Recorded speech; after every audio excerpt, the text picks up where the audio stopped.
Jesteśmy w pięknym lesie, w Żorach, ale zaraz obok leci popularna trasa Wiślanka, duża droga. Jak widać wystarczy tylko troszeczkę zboczyć i jest się na pięknym szlaku. Zaparkowaliśmy koło zajazdu o wdzięcznej nazwie Szaszłyk. I dlaczego tutaj jesteśmy? Bo kilometr z niewielkim okładem znajdują się ruiny huty Waleska.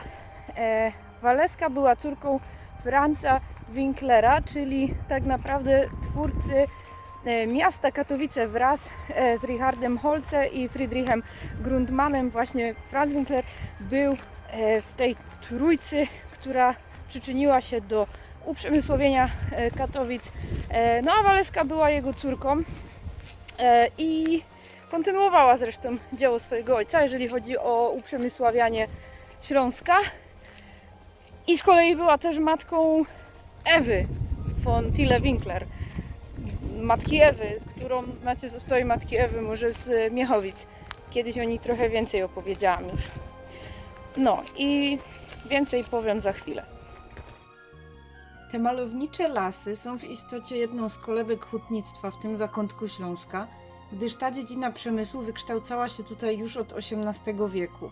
Jednym z zakładów była działająca przez zaledwie kilkadziesiąt lat huta waleska, założona przez Franza Winklera na początku XIX wieku i nazwana na cześć jego ukochanej córki. Huta mieściła się w nieistniejącym już przysiłku Łanuch, zwanym też Łaniec, koło Palowic. Pracowały tutaj dwa wielkie piece opalane węglem drzewnym z 1835 roku oraz odlewnia żelaza, wytwarzając żelazo sztabowe metodą wytopu z rudy darniowej.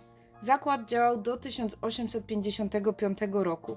Do dzisiaj przetrwała tzw. wieża gichtowa huty z 1830 roku, wpisana do Wojewódzkiego Rejestru Zabytków 17 marca 1966 roku.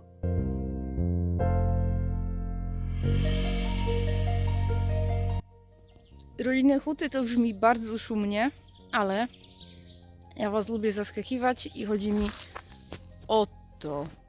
To jest gichta, czyli wieża wyciągowa huty Waleska, 15 metrów wysokości. Jeszcze sobie to tam za chwilę obczajmy lepiej. Tak, z lat 30. XIX wieku. I po co takie coś? Po to, że ręcznie, takim ręcznym dźwigiem wyjmowano stąd wsad, czyli rudę żelaza darniową, węgiel drzewny i topniki i zasypywano tym nieistniejący już, ale znajdujący się dawniej w pobliżu piec cylindryczny, czyli w kształcie walca. Przebiegający w pobliżu szlak niebieski nazywany jest szlakiem początków hutnictwa. Biegnie on z Żor przez Szczejkowice aż do Rybnika. Warto wspomnieć, dlaczego huta zakończyła tak szybko działalność. Formalnie zakład okazał się nierentowny, a do tego coraz mocniej dawał się we znaki niedostatek drewna potrzebnego do wytopu surówki. Ponadto spadała jakość rudy żelaza. Niektórzy jednak za winowajcę uznają ciążącą nad zakładem klątwę. Spadek produkcji oznaczał dramat dla robotników, których w 1840 roku w hucie pracowało aż 49. Jak na tamte czasy był to więc spory zakład.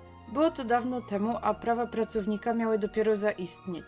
Jakby problemów pracowniczych było mało, to na Śląsk zaczęto importować zagraniczne produkty przewyższające jakością te z huty Waleska. Robotnicy wprawdzie przychodzili nadal do pracy, jednak już od kilku miesięcy nie wypłacano im wynagrodzenia. W końcu zostali bez pracy i bez pieniędzy, bieżących oraz zaległych. Nic dziwnego, że teren upadłego zakładu opuszczali, klnąc na wszystko.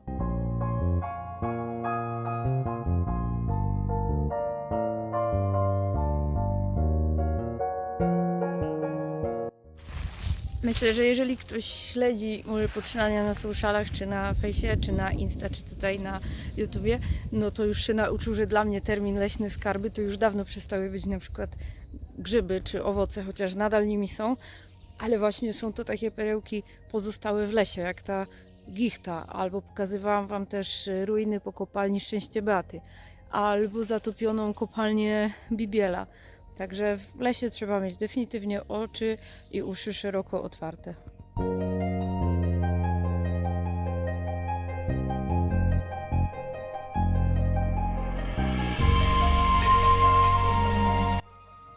Za mną malowniczy staw, łanuch.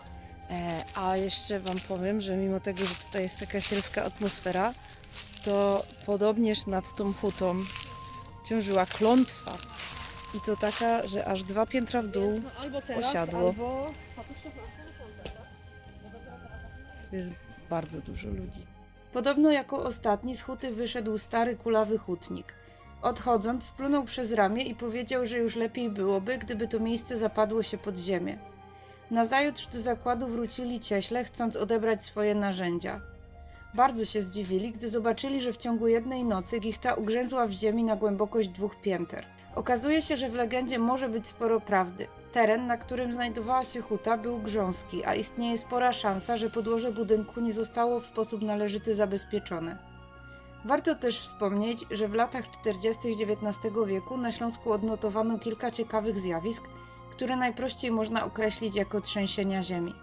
Ludzie wspominali, że dzwony kościelne same zaczynały się kołysać, a nawet bić. Odczuwano także lekkie wstrząsy.